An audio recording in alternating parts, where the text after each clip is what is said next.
Cano Tarot back for another reading, and I gotta go quick. It's Texas heat and the phone doesn't like it. So where are we? I'm thinking Firefly.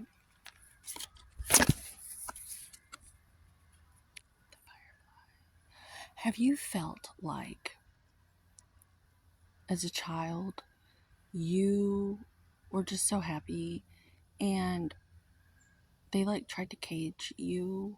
Now that you're becoming a more mature person, you realize what happened. It's like they wanted to capture your light, like putting Tinkerbell in a little jar and keeping her for yourself, so that anytime you're sad, you just shake the bottle and she lights up, and then you're like, ah. Well, that's how I feel. And I think there's a lot of other people out there that feel like that. And I think that's what a scapegoat actually is. They talk about scapegoats in the psychological community, the childhood wound, healing your inner child community. A lot of us were scapegoated, and our parents were bullied and upset and all wounded, and oh, their poor little childhoods. And then they have children, and then they feed on the children, kind of like that little boy in Interview with the Vampire. When they go visit that vampire coven, and that little boy, they're like, taste him, and he's like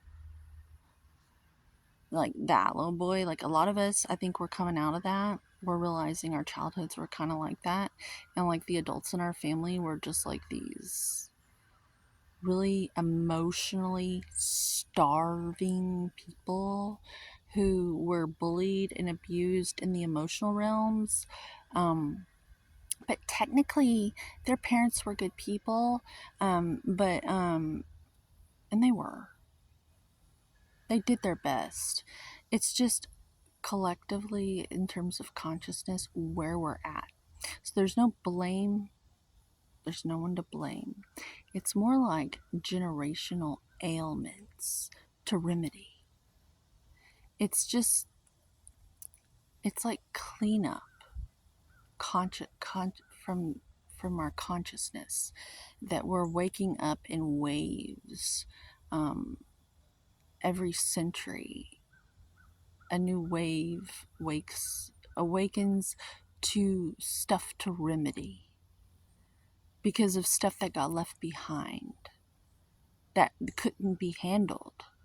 They did all this they put all their energy here to build all this stuff, or they put all their energy here to take this land and make something, or to escape something, or all that energy, all that focus was on that.